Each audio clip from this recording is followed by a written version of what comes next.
Hey, Brook Scholars, welcome back to Remote Learning with me, Mr. Scott. How are you? Happy Wednesday. It's April now, April 1st. April Fool's Day for some of us. Got a wonderful new reading that I'm really excited to share with you today.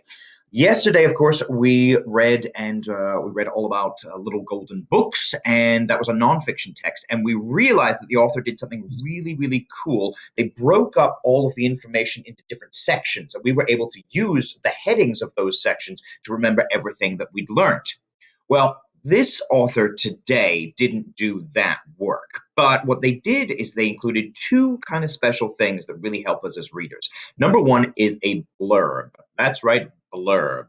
The blurb is a whole bunch of information that you get right at the start of a nonfiction piece. And reading the blurb is so very important. It tells you really, really important information that you need to know before you start reading the article. Now, unfortunately, there are some readers who just skip over the blurb altogether. They don't read it, they don't stop and think about it at all. They just start reading the text. And that way, they kind of go in not really knowing what it is that they're supposed to get from the reading. It's very important that you read the blurb and stop and think about it. The other thing that we get in this is footnotes. Footnotes. No, that's not a musician playing an instrument with their feet. Footnotes are really interesting text features that help to tell you what a word means. Kind of like a teeny tiny dictionary that they add. Now, foot means, your feet are at the bottom of your body, right? So footnotes come at the bottom of the page. So we're going to be looking out for those footnotes. You're going to see a little number one and a little number two. You've probably seen these before in your readings, of course. So let's get started with this nonfiction text. We'll just put that over here. We'll mark the genre. We know that we're going to get some incredible information. I love this one. It is a biography. It's the study of someone's life. And it's all about a fantastic, absolutely incredible person who managed to achieve really, really great things in their life. Let's get started. And here is the blurb. Again, the blurb comes at the top, unlike footnotes that come at the bottom of the page. This blurb is going to give us lots and lots of wonderful information. You also may notice that the author has italicized all of the words, so the letters are leaning a little bit like that. Well, there we go. And so let's get started. We're going to read the blurb, and then we're going to stop and think about what it is we're supposed to learn. Bessie Coleman was born on January 26, 1892, in Waxahachie, Texas. Yes, Waxahachie. That's how you pronounce it. Say it with me. Waxahachie. One, two, three. Waxahachie. Yeah, I had to look up how to pronounce it because I've never been to Waxahachie, Texas. But if you're from Waxahachie, Texas, giving you a big shout out. Anyway, Bessie Coleman was born on January 26, 1892, in Waxahachie, Texas. As a young adult, she read stories about World War I pilots and decided that she wanted to learn to fly. Flying schools in the United States did not enroll African American female students. So Bessie learned French and moved to France to achieve her goal. In 1922, Bessie Coleman made her first public flight by an African American woman in America. This is another wonderful story of someone who went to great lengths in order to achieve a goal, a dream that they had. So let me stop and think about this. So Bessie was born a long, long time ago, 1892, very, very long time. And she decided that she wanted to become a pilot, right? We're stopping and thinking about what we've learned. But flying schools, you couldn't go to one in the United States. So she didn't give up on her dream. She didn't say, well, okay, I guess they don't teach African American women how to fly planes. So, fine, I'll do something else. No, instead, get this, friends. She learned how to speak French. Then she traveled from the United States to France. And then she was able to learn how to fly because in France, they would teach African American women how to be pilots. So this is an absolutely extraordinary tale. Let's get started now. Now that we've stopped and thought about the blurb, we've got all of that wonderful information. The subject, the main topic of this biography is going to be Bessie Coleman, of course, and the title is Brave Bessie Coleman. Well, yeah, I think you'd have to be very brave if you want to Learn how to fly a plane. You got to be brave to just even want to do that. And then to learn an entire language in order to move to the country to get lessons to learn to fly. It's a lot of hard work. Brave Bessie Coleman. Here we go. After working for several years, Bessie Coleman boarded a ship to France. In a field not far from Paris, she approached a hangar where a man was writing in a book. She said, "I came for flying lessons." The man looked up from rows of numbers, but he didn't speak. "I want to learn to fly," Bessie said. "Are you from England or America?" the man asked. "America," she said. "You've come all this way for lessons?" "Yes," Bessie said. "Very good. Tomorrow at 9 o'clock. Is that a good time?" Bessie thought she could never be happier. But she was, the next day, in the sky. There she watched her instructor carefully. She copied what he did to move the plane up or down. Finally, it was time to solo. Now, do you notice that teeny tiny little number 1 there? That's not an accident, friends. The author put that in there, and now we get to our first footnote. Now, it says solo, and then there's a little number 1. And if we look down at the bottom of the page, we can find that footnote number 1. See how it corresponds? It matches that one. It says, to solo is to fly a plane alone. Now, even if you knew what the word solo was, this footnote is a great way for us to understand what that word means. Now, instead of continuing to read, I'm going to go back and try to understand what this means. Finally, it was time to solo. Now, to solo means to fly the plane alone. So after Bessie had been up in the sky, in the plane with her instructor, and had noticed all of the things that he had done to control the plane, then it was her chance to do it completely alone. Wow, I would be nervous. All right, so good use of that footnote there. Let's keep reading. As she sat in the open cockpit, she was afraid, but she let fear be a companion. The wind whistled over her head and carried away the sound of her laughter. Oh, good for Bessie. Courage was like a muscle that got stronger as she used it. Bessie enjoyed perfecting her skills while traveling around Europe. After a year of flying, she returned home with a license. She could fly anywhere on Earth, but could she make a living as a pilot? Once Bessie's ship had docked late in the summer of 1922, Robert Abbott. Oh, do you see it? Did you spot it? You see that little number 2 there? There's a footnote. So let's go down to the bottom of the page and find the footnote, and we can figure out who Robert Abbott is. No idea. Robert Abbott, see that little number 2 there? Yeah, it's different than the paragraph numbers that we see here. There's a teeny tiny little number 2. Robert Abbott was a newspaper publisher who supported Bessie's interest in being a pilot. Oh, he's a newspaper man. And so a newspaper man, if you see someone doing something extraordinary, you put it in the newspaper, and lots of people buy that newspaper. They read about the thing that you've done that is so special and important, and then more people will take interest in knowing who you are and what you can do. Robert Abbott called some friends who arranged for her to appear at a parade honoring veterans. People cheered as the soldiers marched to a field, and a band played trombones and beat drums, while Bessie Coleman strode toward a plane. She wore a belt around her slender waist, with a strap crossing her chest. Her dark eyes shone beneath the goggles she pushed to the top of her head. When she stepped into the cockpit, the band played the Star-Spangled Banner. Bessie flew over and around the field, climbing, diving, turning the plane in circles, then in figure eights. She made loops as if she were dragging invisible banners through the sky. She never wanted to come down. The next day, newspapers raved about the show. Word of Bessie's nerve and skill spread. Soon she was invited to perform at fields, then at bigger airstrips in towns, and later in cities. Tickets sold quickly. Bessie earned enough money to buy her own plane. She crossed she crossed the country to California, then flew back to Chicago, and finally to, you remember how to pronounce it? Waxahachie, you got it, Texas.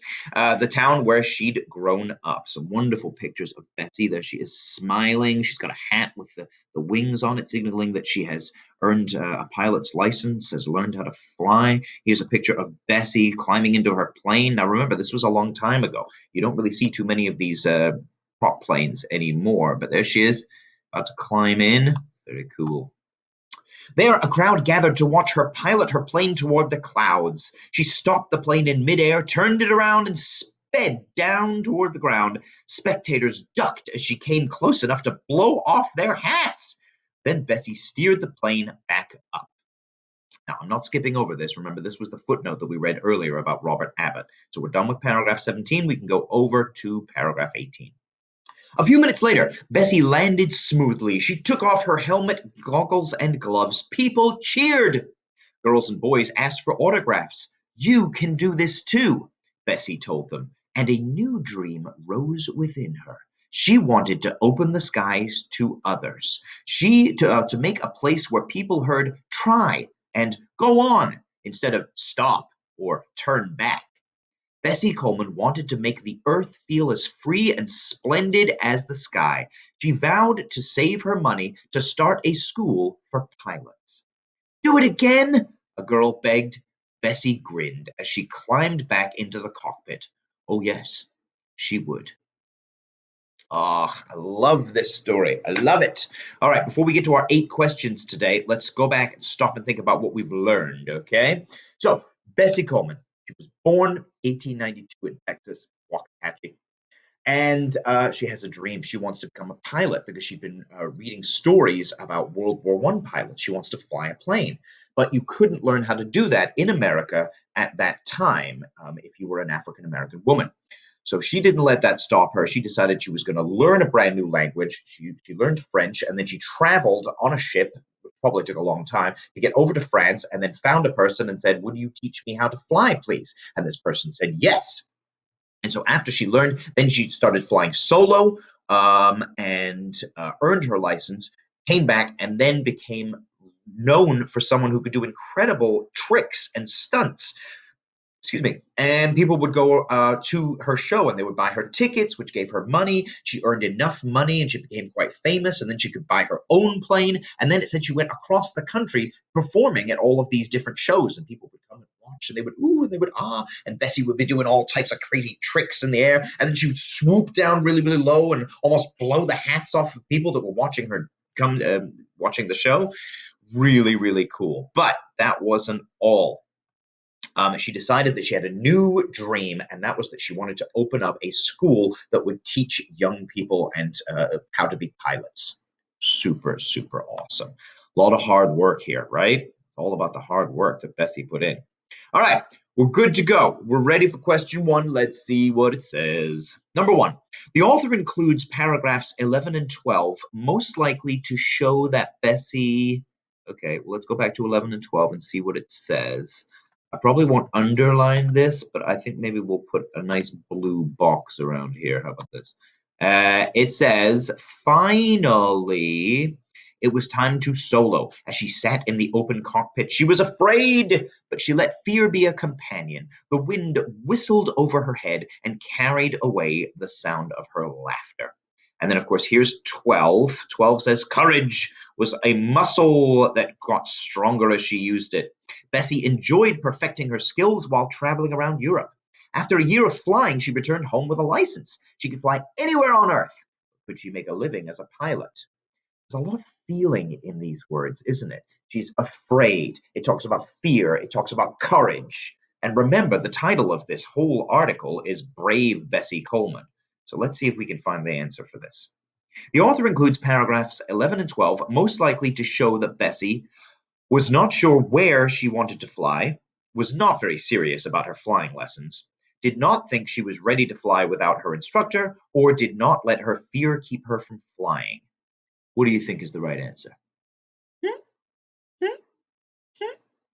Yeah, you betcha. It is, of course, D. She did not let her fear of flying keep her from learning how to do it. Question number two. Which sentence best helps the reader imagine Bessie's creative way of flying at air shows? All right, so this is kind of an interesting question because it's got four pieces of evidence already, A, B, and C, and D. Each of these is a sentence from the article, so we need to actually choose the best evidence that connects to this idea of Bessie's creative way of flying. She made loops as if she were dragging invisible banners through the sky. Or she never wanted to come down. There, a crowd gathered to watch her pilot her airplane toward the clouds. Or then Bessie steered the plane back up. What do you think? Which one of those best describes the creative way that Bessie would fly at shows? Yeah, A. You're absolutely right. She made loops as if she were dragging invisible banners through the sky. So there weren't any banners behind the plane as she was twisting and turning and looping and diving and swirling and all the rest of that, doing figure eights. But she was imagining that she was dragging these invisible banners through the sky and they would do loops and things like that. Yeah, like a gymnast would, right? Super cool. Question three. Based on paragraphs 14 and 17, what can the reader tell about Bessie? All right, 14 and 17. Let's go back to 14. 14 says, when she stepped into the cockpit, the band played the Star Spangled Banner. Oh, say, can you see? Bessie flew over and around the field, climbing, diving, turning the plane in circles, then in figure eights. She made loops as if she were dragging invisible banners through the sky. She never wanted to come down. And then it was 17, wasn't it? 14 and 17. Here's 17. There, a crowd gathered to watch her pilot her plane toward the clouds. She stopped the plane in midair and turned it around and sped toward the ground. Spectators ducked as she came close enough to blow off their hats. Then Bessie steered the plane back up. Something like that. So, what does that tell the reader about Bessie? Was question three. Based on paragraphs 14 and paragraph 17, what can the reader tell about Bessie? She sometimes had trouble controlling her plane. She liked to have music playing when she was flying. She wanted to make her air shows exciting for the viewers. She worried that people would think she was confused. Only one of those answers is correct. Which one is it? Tell me! Tell me now! Tell me! Whisper! C. Yep, she was doing all of these incredible stunts to make it exciting for the viewers. Now, viewer is a word that means, a person that is looking at something. There were lots of spectators, lots of viewers, lots of people that had bought tickets in order to come and see these incredible shows that Bessie would do. So that's how she wanted to make it exciting for the viewers. All right, what about this one? Number four. What did Bessie have to do before she could learn to fly a plane? Did she have to move to France, buy an airplane, return to Texas, or receive a license? Okay, before she could learn to fly a plane, what did she have to do? This actually is answered in the blurb. So it's a good thing we read it and thought all about it, right? Flying schools in the United States did not enroll African American female students. So Bessie learned French and had to move to France to achieve her goal. Now remember, her goal was to learn how to fly a plane. So in order to do that, she had to do one of the following things. Let's see what her options are. So before she could learn to fly a plane, she had to move to France, buy an airplane, return to Texas, or receive a license. Which one of those answers the question correctly? Move to France. Of course, the answer is A. We stopped and we thought about that, and we noticed that that was an incredible thing that you had to do in order to become a pilot. You had to learn a brand new language and then move to a different country, a country that maybe you've never been to before, and there learn a brand new set of skills, such as flying a plane. Incredible. Question five. What did Bessie want to do after she became a successful pilot? I remember this. Do you remember where this was? This was towards the end of the text where It said she had a new dream, I think it was. Where is it? Where is it? Where is it? Here. She vowed to save her money to start a school for pilots. She saw that people were really excited about learning how to fly planes. Let's see if we can use that to help us. What did Bessie want to do after she became a successful pilot? Open her own school for pilots, meet other female pilots, learn another language, or attend more events for veterans. What do you think? Yep, it's A. Thank goodness we read the blurb. We went back and found our evidence. Now we can feel really confident about circling that answer. Dunskies. Question number 6. Which statement describes a main theme of the selection? Main theme. What is the main theme? Well, the main theme, you probably remember, is what this is all about. I find this story of Bessie Coleman's incredible life, I find it to be very inspirational. It makes me want to challenge myself, learn new things, to feel scared and nervous about trying something brand new for the first time, learning how to control my feelings, and then, achieve whatever I'm after. So, what is the main theme of this selection? How is this supposed to make us feel? What can we learn from the story of Bessie Coleman's incredible life? Trying something new can be fun. Hard work and determination can lead to great success. It usually takes a long time to develop a new skill, or sharing ideas and information with others can be helpful. What do you think? Is it A? Is it B? Is it C? Is it D? Yeah, I know. When it's main theme, it's kind of question where it's asking you to think about everything that you have learned. So we can't really go back and underline everything that we learned in that text. We have to kind of stop and think about what was happening in this story, the story of a real person's life, I should point out. However, of course, it is this hard work and determination can lead to great success. That is the main theme. That is why the author chose to write this story, to inspire us and to teach us that it's okay to be afraid of things that you've never done before. But in order to achieve your dreams, your goals, you really have to work hard at it. But it can lead to great success. In Bessie's case, she had to learn a new language, move to a new country, learn how to fly, get the license, come back, do all of these tricks and stunts, and then, have this new dream of wanting to open a school to teach people how to be pilots. So that is her great success. Wonderful. 7. What is the most likely reason the man in France agreed to give Bessie flying lessons? Now let's go back and read about that. Oopsies. So way back in the beginning, after we read all the information about the blurb, it started to talk about this dude, this man in France, and we didn't learn very much about him. But it says most likely. Okay. I want to learn to fly, Bessie said. Are you from England or America? The man asked. America. You've come all this way for lessons? Yes, Bessie said. Very good. Tomorrow at 9 o'clock, is that a good time? Okay, so that was what was happening with the man who taught Bessie Coleman how to fly in France. So, what is the most likely reason the man in France agreed to give Bessie flying lessons? He was impressed that she'd come such a long way to learn to be a pilot. Or he hoped that sorry, he hoped that she could help him with his work at the hangar, or he knew that she had read many books about becoming a pilot, or he thought that she might be able to help him learn English in return. Now, we don't know for certain. We don't have specific text evidence to back it up. But based on the dialogue, the conversation between the two characters in this nonfiction article, the Man in France and Bessie Coleman, what do you think is the most likely the reason? A, that's right. He was impressed. You've come all this way. He was impressed that she'd come a long way. She'd probably been on a ship, as I said earlier, and she traveled on that ship, and it takes a long time to get there. She leaves one country, leaves part of the planet, goes to a totally different part of the planet, possibly that she'd never been to before. He was impressed that she'd come all that way to learn how to be a pilot. Probably the most likely reason.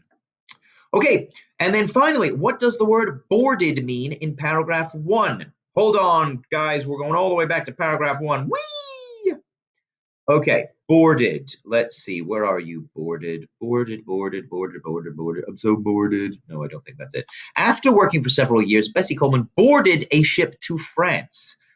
Boarded a ship. So this is when she was still in America. She knew she had to board this ship in order to go to France. So what does that word boarded mean? Hello, boarded. Unnecessary. Let's go down to our options. Boarded means went onto, thought about, watched closely, or tried to stop. Which one makes sense? A or B or C or D? It's A, went onto. Just as Bessie boarded the ship, that means that she went onto the ship. She got onto that ship, and that was the way that she got to France. So, well done, everybody. Oh, I love this story. Bessie Coleman is amazing. If you get a chance, try and find out more information about her and then share it here on the world's greatest YouTube channel with all of these incredible second grade teachers. Shout out to all of you. I'm missing you. I'm thinking about you. Happy April, everybody. I will see you back here tomorrow for another exciting lesson with me, Mr. Scott, the Ultimate Champion. I'll see you later. Bye.